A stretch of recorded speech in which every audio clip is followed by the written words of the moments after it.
বার্ধক্য ভাতা নিয়ে খুশির আপডেট। 1000 টাকার পরিবর্তে কি 3000 টাকা করে দেওয়া হবে? এই বিষয়ে কি আপডেট রয়েছে সেটাই আজকের ভিডিওতে আপনাদের আমি জানাবো। আপনারা যারা বার্ধক্য ভাতার টাকা এতদিন থেকে পেয়ে আসছেন অথবা আপনারা যারা নতুন আবেদন করেছেন, প্রত্যেকের জন্য আজকের ভিডিওটা অত্যন্ত গুরুত্বপূর্ণ। আপনারা ভিডিওটিকে স্কিপ করবেন না, শেষ পর্যন্ত দেখুন, কারণ ভিডিওতে সমস্ত তথ্যই কিন্তু বলা রয়েছে। ভিডিওটি শুরু করবার পূর্বে আপনাদের কাছে একটাই অনুরোধ, অবশ্যই এই চ্যানেলে যদি আপনি নতুন হন, চ্যানেলটিকে অবশ্যই একটি সাবস্ক্রাইব করে দেবেন, কারণ সাবস্ক্রাইব করতে কিন্তু কোনো টাকা পয়সা লাগে না।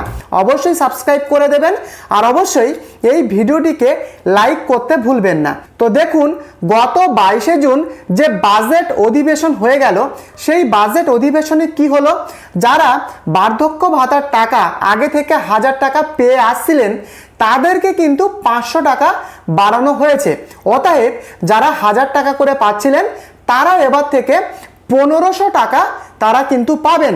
এবং এই টাকাটা, এই যে বর্তমানে যে 1500 টাকাটা বাড়ানো হয়েছে, সেগুলো কিন্তু আগামী মাস থেকে আপনারা পেতে পারেন। তো 1500 টাকা করে কিন্তু দেওয়া হবে। এবারে প্রশ্ন, অনেকে কিন্তু এই কোশ্চেন তুলছে যে ভারতীয় জনতা পার্টির সরকার, তারা তো ভোটে জেতার আগে তারা তো বিভিন্ন জনসভা মঞ্চ থেকে তারা তো বলেছিল যে তারা যদি ভোটে জেতে তাহলে সেই 1000 টাকাটাকে বাড়িয়ে 2000 টাকা করে দেওয়া হবে। তাহলে কেন 1500 টাকা দেওয়া হচ্ছে? তো এই নিয়ে কিন্তু অনেক রকমের প্রশ্ন, অনেকে প্রশ্ন তুলেছে। তো দেখুন, বর্তমান বাজার দর যা চলছে বা বাজার দর অনুযায়ী বর্তমানে 3000 টাকা করে যদি না দেওয়া হয়, সেক্ষেত্রে কিন্তু অনেক রকম প্রবলেম রয়েছে। এই নিয়ে কিন্তু আপনারা অনেকেই প্রশ্ন তুলেছেন এবং আমিও পার্সোনালি চাই যে বার্ধক্য ভাতা যারা বয়স্ক মানুষ তাদেরকে একটু যেন 3000 টাকা করে দেওয়া হয়, কারণ অন্নপূর্ণা যোজনা বা যুব শক্তি প্রকল্প, এদের টাকাটা তো 3000 টাকা করে দেওয়া হবে। যারা আগে লক্ষ্মীর ভাণ্ডার পাচ্ছিল তাদের কিন্তু 1500 টাকার পরিবর্তে ডবল করে 3000 টাকা দেওয়া হচ্ছে। এবং যারা যুব সাথী 1500 পাচ্ছিল তাদেরকেও 3000 টাকা অক্টোবর থেকে দেওয়া হবে, সেগুলো কিন্তু বাজেটে বলেছে। অতএব তাদেরকে যদি 3000 টাকা দেওয়া হয় তাহলে বৃদ্ধ মানুষেরা কেন তারা 3000 টাকা পাবে না? কারণ তারা তো কাজ করতে অক্ষম। অন্নপূর্ণা ভাণ্ডার বা যারা যুব শক্তি পাচ্ছে তারা তো কাজ করতে সক্ষম বা তারা অন্যের উপর নির্ভরশীল না। তবে তাদেরকে যদি 3000 টাকা দেওয়া হয় তাহলে রাজ্যের বৃদ্ধ মানুষরা কেন 1500 টাকা পাবে বা কেন 3000 টাকা পাবে না? এই নিয়ে অনেকের প্রশ্ন, এই প্রশ্ন কিন্তু অনেকে তুলেছে এবং আমিও পার্সোনালি চাই যে যারা বৃদ্ধ মানুষ তারা যেন এই 3000 টাকা থেকে বঞ্চিত না হয়, তারাও যেন 3000 টাকা পায়। এবারে এই বিষয়ে কিন্তু আমাদের রাজ্যের বিধায়ক, পশ্চিম বর্ধমানের বিধায়ক ডক্টর বিজন মুখার্জি, তিনি কিন্তু বিধানসভাতে এই নিয়ে প্রশ্ন তোলেন। তিনি কি বলেন সেগুলো আমি আপনাদের পড়ে শোনাচ্ছি। তার আগে বলে দিই, তিনি কিন্তু পেশায় একজন সার্জন এবং গাইনোকোলজিস্ট বিশেষজ্ঞ, NTR university of health science. তো এখান থেকে কিন্তু তিনি সার্জন এবং গাইনোকোলজিস্ট বিশেষজ্ঞ। তিনি কি বলেছেন বিধানসভাতে সেটাই আমি আপনাদেরকে জানাচ্ছি। তিনি এটাই বলেছেন, কোনো ব্যক্তিগত স্বার্থ নয়, বরং দীর্ঘদিনের চিকিৎসা পেশায় গ্রামীণ দারিদ্র ও প্রবীণদের কষ্ট কাছ থেকে দেখার অভিজ্ঞতা আমি করেছি। অতএব 1500 টাকা বয়স্কদের চিকিৎসা ও ওষুধ খরচ মেটানোর জন্য পর্যাপ্ত নয়, এই ভাতা 3000 টাকা করা প্রয়োজন। এই বিষয়ে কিন্তু তিনি এই প্রশ্নগুলো তিনি বিধানসভাতে তিনি তোলেন। তিনি বলেন যে বার্ধক্য ভাতার টাকা কেন 1500 টাকা দেওয়া হবে? কারণ বৃদ্ধ মানুষদের যা খরচা, কারণ বৃদ্ধ বয়সে তারা অন্যের উপর নির্ভরশীল হয়ে থাকতে হয় তাদেরকে, তো তাদের বিভিন্ন খরচাও কিন্তু রয়েছে। অতএব 1500 টাকা করে মাসে কিন্তু তাদের কিন্তু খুবই প্রবলেম, তাদেরকে 3000 টাকা করে বাড়াতে হবে। এই নিয়ে তিনি বিধানসভাতে বড় প্রশ্ন তোলেন। এবং এক্ষেত্রে আমি আপনাদেরকে বলে রাখি, এই যে 1500 টাকা করে বাড়ানো হয়েছে, অর্থাৎ 500 টাকা করে বাড়ানো হয়েছে, এই টাকা কিন্তু বৃদ্ধ মানুষদের জন্য পর্যাপ্ত পরিমাণে টাকা নয়। কেন নয় আমি আপনাদেরকে বলছি। কারণ দেখুন, বর্তমানে একটা ডক্টর দেখাতে গেলেও তাদের কিন্তু একটা প্রেসক্রিপশন চার্জ রয়েছে। কোনো ডক্টর 400 টাকা, 500 টাকা, 600, 700 এরকম কিন্তু একটা প্রেসক্রিপশন চার্জ তারা কিন্তু নিচ্ছে।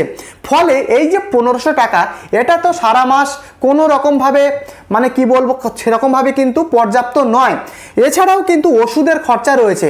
দেখুন, একটা বৃদ্ধ মানুষের এভারেজ যদি আমি ধরি, সেক্ষেত্রে কিন্তু প্রত্যেক মাসে মিনিমাম হলেও 1000 টাকা ওষুধের বিল কিন্তু রয়েছে, মেডিসিনের খরচা। তার সাথে আরও রক্ত বা অন্যান্য যে সমস্ত পরীক্ষাগুলো রয়েছে তার উপরেও কিন্তু রয়েছে, বয়সজনিত কারণের জন্য নিয়মিত যে সমস্ত টেস্ট বা আরও যে সমস্ত খরচাগুলো রয়েছে সেগুলোও কিন্তু রয়েছে।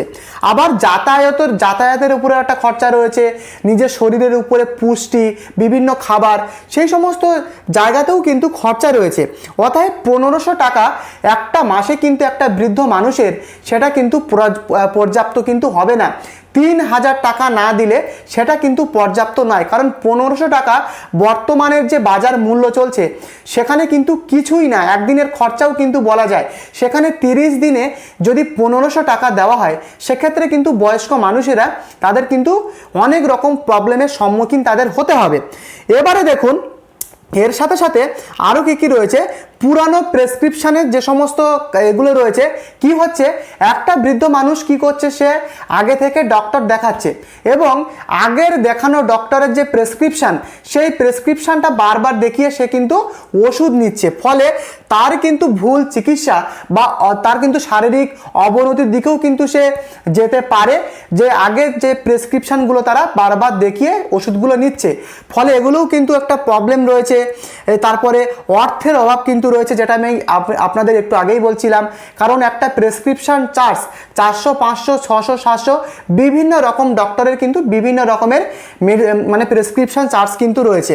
এছাড়া অর্থ অভাবও কিন্তু রয়েছে। যাতায়াতের একটা খরচা রয়েছে, যেখানে তাদের ব্যাংকগুলো 4 থেকে 5 কিলোমিটার দূরে, 4 থেকে 5 কিলোমিটার বাড়ি থেকে দূরে। ফলে তাদেরও কিন্তু একটা যাতায়াতের খরচা রয়েছে, অনেকে আবার যেতেও পারেন না।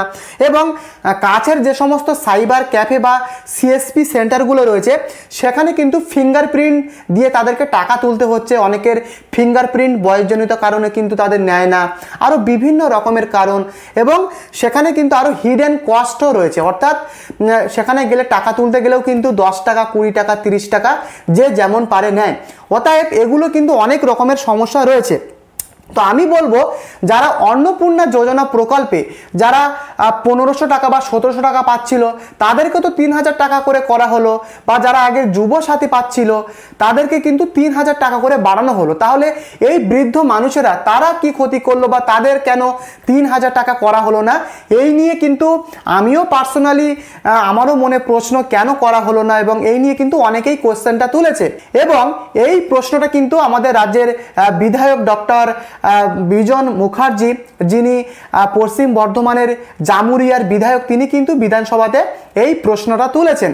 এখন দেখার বিষয়, কবে থেকে এই বাজেট বা এই 3000 টাকা বাড়ানো হতে পারে, এই দিকে কিন্তু আমরা সবাই তাকিয়ে রয়েছি। কারণ দেখুন, 3000 টাকা দিলে একজন বৃদ্ধ মানুষ সে কিন্তু মোটামুটি একটা সারা মাস সে নিজেকে মানে চালিয়ে নেওয়ার কিন্তু একটা তার যে আর্থিক উন্নতি সে কিন্তু করতে পারবে। কেন কি, 3000 টাকায় সে কিন্তু তার অন্যের উপরে তাকে নির্ভরশীল হতে হবে না। এছাড়াও কিন্তু সঠিক সময়ে ডাক্তার দেখানো, ওষুধ বা মেডিসিনের খরচা, বা নিজের বয়সে আত্মসম্মানের সাথে তাদেরকে বেঁচে থাকা, এগুলো কিন্তু তাদের মোটামুটিভাবে একটা চলে যাবে, যদি 3000 টাকা সে যদি মিনিমামভাবে সে যদি পেত। কিন্তু এই 1500 টাকা যদি দেওয়া হয়, সেক্ষেত্রে কিন্তু তাকে তার অন্য মানুষের উপরে তাকে নির্ভরশীল হয়ে থাকতে হবে, বা মেডিসিন বা প্রেসক্রিপশানের চার্জ, এগুলো কিন্তু কিছুই হবে না।